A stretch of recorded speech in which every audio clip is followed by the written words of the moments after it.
Dios les bendiga, amados hermanos, amigos que puedan ver esta transmisión en cualquier momento.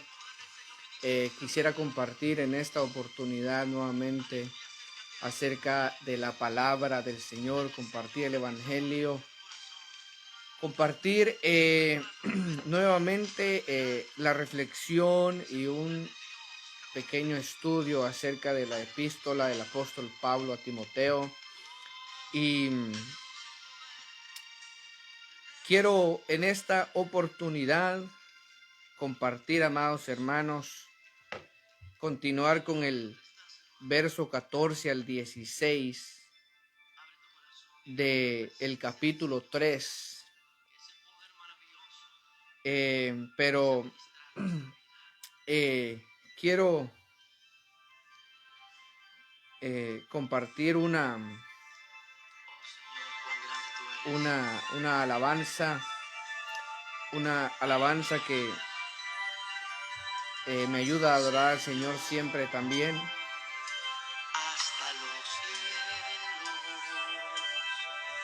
Una alabanza que habla de las misericordias del Señor. Nos habla de su bondad. Y esta alabanza tan maravillosa que puede ayudarnos a meditar en las maravillas del Señor, pero para que no se trabe la transmisión, quiero comenzar leyendo el versículo 14. Entonces, amados hermanos, primera a Timoteo capítulo 4, versículo 14. Bendiciones a todos y que esta reflexión pueda ser de bendición y crecimiento para nuestras vidas. Versículo 14 de la primera epístola de Pablo a Timoteo, el capítulo 3. Capítulo 3, verso 14, dice el apóstol Pablo: esto te escribo, aunque tengo la esperanza de ir pronto a verte, para que si tardo sepas cómo debes conducirte en la casa de Dios, que es la iglesia del Dios viviente, columna y baluarte de la verdad. Verso 16. E indiscutiblemente grande es el misterio de la piedad. Dios fue manifestado en carne, justificado en el Espíritu, visto de los ángeles, predicado a los gentiles, creído en el mundo, recibido arriba en gloria. En esta oportunidad entramos a otro párrafo que el apóstol Pablo le escribe a Timoteo. Y este versículo 14 del capítulo 13 es algo que nos ayuda a entender también uno de los propósitos por los cuales el apóstol Pablo escribe esta epístola, esta carta a Timoteo, y le dice a Timoteo, el apóstol Pablo le dice: te escribo esto, aunque tengo la esperanza de ir pronto a verte. El apóstol Pablo tenía la esperanza. Él sabía que todavía vería a Timoteo. Por ejemplo, en su segunda carta, el apóstol Pablo a Timoteo le dice: yo ya estoy para ser sacrificado. De una manera, el apóstol Pablo sentía que su partida estaba cerca, pero no en este momento cuando él escribe, y él sentía interiormente que él todavía vería a Timoteo, pero le dice que lo que le ha escrito y lo que le seguirá escribiendo, el apóstol Pablo le dice que para que si tardo en yo llegar, en visitarte, para que si yo me tardo, tú sepas cómo debes conducirte en la casa de Dios, que es la iglesia del Dios viviente, columna y baluarte de la verdad. Ahora quisiera entonces a reflexionar acá como el apóstol Pablo le dice, para que si tardo sepas cómo debes conducirte en la casa de Dios. En la casa de Dios. Esta es una frase que debemos entenderla a la luz de lo que Pablo quiso decir, a lo que Pablo habló, guiado por el Espíritu Santo. Y, por ejemplo, el concepto de casa en el primer siglo significaba también, amados hermanos, el resultado de la incorporación de todos los miembros del jefe de la familia, así como los agregados, esclavos o libres. Entonces, una vez más, el concepto de casa en el primer siglo significaba el resultado de la incorporación o de personas que se añadían de todos los miembros del jefe de familia, así como los agregados. O sea que cuando se hablaba de casa, por ejemplo, cuando el apóstol Pablo le dice a aquel carcelero, si crees en el Señor, serás salvo tú y toda tu casa. Ese pasaje nos está dando a entender que se refiere a su familia y no al edificio en sí o a la construcción. Entonces podemos ver a la luz de la palabra que el concepto de casa en el primer siglo tenía que ver con el resultado de la incorporación de todos los miembros del jefe de familia y también, así como los agregados, ya sean esclavos o libres, que vivían bajo su protección. Entonces, vemos acá la maravillosa relación de parte de Dios con su iglesia. Y, y como decía, que cuando la palabra dice casa de Dios, también hay otros versículos donde eso se refiere probablemente mayormente a lo que es la familia de Dios, a la familia de Dios. Entonces, eso vamos a ir viendo.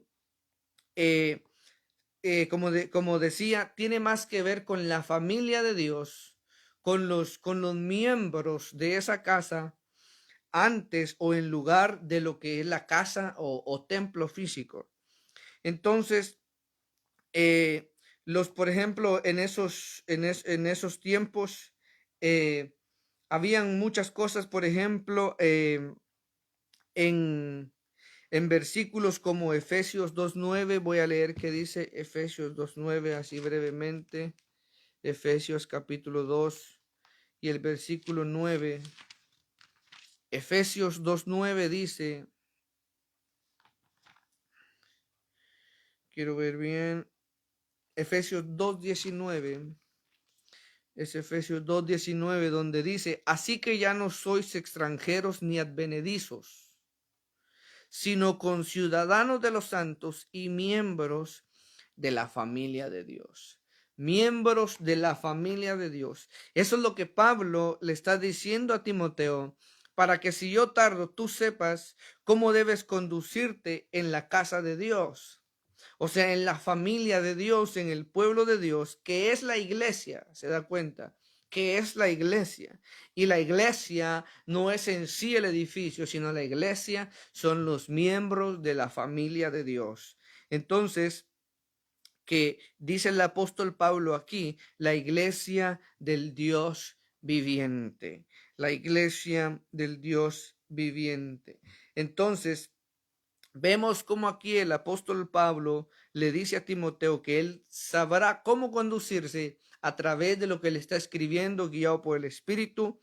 Le dice que mientras él llega, él tiene que saber cómo conducirse dentro de la casa de Dios, que es la iglesia del Dios viviente. O sea, la iglesia del Dios viviente es la familia de Dios, los miembros de la familia de Dios, como dice Pablo mismo, que ya no somos extranjeros ni advenedizos, sino conciudadanos y miembros de la familia de Dios. Y dice que esta familia de Dios, la iglesia de Dios, es columna y baluarte de la verdad. O sea, el pueblo de Dios, los miembros de la familia de Dios, somos columna y baluarte de la verdad. Ahora, quiero darle acá unos detalles acerca de las palabras que acá se utilizan, columna y baluarte. Aquí vemos cómo el apóstol Pablo, que acá nos está hablando entonces de, por ejemplo, de algo que tiene que ver, por ejemplo, la primer palabra, columna, es una palabra que significa o para denotar un pilar, un pilar. Por ejemplo, quiero poner un ejemplo en Gálatas 2:9, en Gálatas 2:9, donde Pablo utiliza eh, también el mismo lenguaje. Gálatas capítulo 2 y el versículo 9. Gálatas 2:9 dice: y reconociendo la gracia que me había sido dada, Jacobo, Cefas y Juan, que eran considerados como columnas, nos dieron a mí y a Bernabé la diestra, en señal de compañerismo, para que nosotros fuésemos a los gentiles y ellos a los de la circuncisión. Acá vemos entonces cómo el apóstol Pablo dice que Jacobo, Cefas y Juan eran considerados como columnas, o sea, como pilares, como personas que, por ejemplo, hay muchos textos rabínicos que muestran que en el judaísmo se le designaba a Abraham y a los maestros más significados de la ley con el título de columnas. Esto es lo que se conoce en algunos textos rabínicos. Ellos consideraban o le asignaban esta expresión, por ejemplo, a Abraham y a maestros de la ley que eran considerados como significativos. Entonces, todos aquellos que en cierta manera tenían gran representación en cualquier ámbito, se les atribuía el título de columnas. Entonces vemos acá que el apóstol Pablo usa un lenguaje similar al de primera a Timoteo. Dice que Jacobo, Cefas y Juan eran considerados como columnas, es decir, como pilares de la congregación, como pilares de la iglesia. Entonces la iglesia es pilar, la iglesia es como una columna también de la verdad. Y baluarte también dice el apóstol Pablo. Ahora, esta palabra baluarte es una palabra tardía que viene de otra palabra que significa hacer estable, que significa hacer estable. Entonces, esta palabra solamente aparece en este versículo por primera vez y no se encuentra más en el Nuevo Testamento, pero probablemente esta palabra baluarte significa sustento o soporte, sustento o soporte en lugar de fundamento o base. O sea, baluarte significa sustento o soporte, que no es lo mismo que fundamento o base, porque la iglesia no es la base, no es el fundamento de la verdad. La iglesia está fundada en Cristo, que Cristo sí es el fundamento de la iglesia. Cristo es el fundamento de la verdad.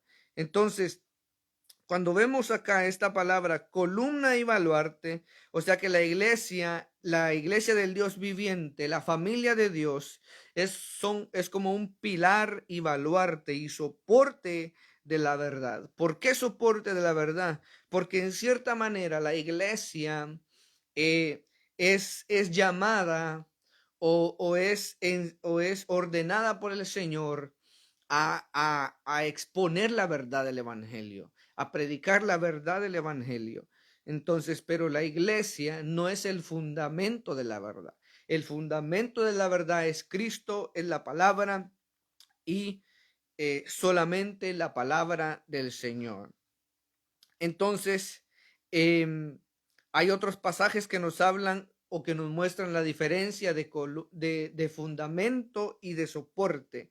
Entonces, no hay que confundir fundamento y un soporte, que es lo que la iglesia es. O sea, nosotros somos columna y baluarte, no somos el soporte, no somos el fundamento ni la base de la verdad. Entonces, si no caeríamos en el error de la iglesia católica, que ellos se creen la base o el fundamento de la verdad, cuando no es así. Entonces, el apóstol Pablo en el verso 16 dice que indiscutiblemente grande es el misterio de la piedad. Y cuando Pablo, por ejemplo, cuando Pablo dice que grande es el misterio de la piedad, el apóstol Pablo acá no está diciendo de que ni significa que sea algo muy misterioso, sino que lo que Pablo está diciendo cuando él dice grande es el misterio de la piedad, él está dando a entender que es una verdad que antes era desconocida, que por ejemplo acerca de la persona y de la obra de Cristo. Y entonces lo que Pablo está diciendo acá entonces es que la persona de Jesús, la obra de Cristo es tan maravillosa, es tan preciosa, tan espléndida, que el apóstol Pablo dice, grande es el misterio de la piedad. No que sea incomprensible, sino que ese misterio de la piedad es grande. ¿Por qué? Porque Pablo ahora va a decir por qué es grande ese misterio de la piedad. Y Pablo dice, ese grande misterio, esa gran maravilla de la piedad es que Dios fue manifestado en carne. Ahora, acá vemos una especie de himno, vemos una especie de cómo decir, una especie de declaración de fe en estos versículos que el apóstol Pablo dice que Dios fue manifestado en carne. Ese es el misterio, esa es la gran verdad que Cristo, lo dice el apóstol Juan, que el verbo estaba con Dios y que el verbo era Dios, que en el principio era el verbo. Pero luego el apóstol Juan dice que ese verbo se hizo carne y habitó entre nosotros. Cristo, Dios mismo, habitó entre nosotros. Y también dice el apóstol Pablo que refiriéndose a la persona de Cristo, dice que fue justificado en el Espíritu. Justificado en el Espíritu. Ahora, aquí hay personas que Cristo fue vindicado en su propio espíritu delante de los hombres, venciendo la muerte y resucitando de entre los muertos. Ahora, aquí hay personas, o me refiero a teólogos estudiosos, que algunos piensan que cuando dice justificado en el Espíritu, está diciendo que Jesús fue justificado en su espíritu, Y otros tienen la opinión de que Jesús fue justificado por el Espíritu, haciendo alusión, por ejemplo, como cuando Jesús dijo, como cuando Jesús dijo, el Espíritu del Señor está sobre mí, por cuanto me ungió Dios para dar buenas nuevas. O sea, el Espíritu dio testimonio, vindicó a Jesucristo de que Él era hijo de Dios. Jesús en una oportunidad dijo, si yo por el Espíritu de Dios echo fuera demonios, entonces ciertamente ha llegado el reino de Dios a vosotros. En su bautismo, el Espíritu Santo desciende en forma corporal como de paloma sobre Jesucristo. Entonces, vemos que ciertas posiciones son son entendibles porque vemos que fue justificado en el Espíritu. Ahora, yo personalmente creo que Jesús fue justificado en el Espíritu, haciendo referencia al Espíritu Santo, y no habría ningún problema en entender que él fue justificado en el Espíritu, refiriéndose a su Espíritu. Pero también dice que fue visto de los ángeles, visto de los ángeles. Nosotros vemos que los ángeles estuvieron todo el tiempo a la expectativa de lo que Cristo hacía también en la tierra. Los ángeles no eran ignorantes a lo que Cristo hacía en la tierra. En su tentación, los ángeles le servían.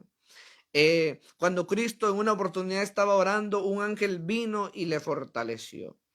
Y vemos nosotros cuando Cristo, cuando está en aquella ocasión con el apóstol Pedro, que le corta la oreja a un soldado romano, Jesús le dice: tú no piensas que yo puedo llamar ángeles en este momento. Jesús sabía que los ángeles estaban a su servicio, estaban observando su obra en la tierra y también esperando a una llamada de su creador, de su jefe.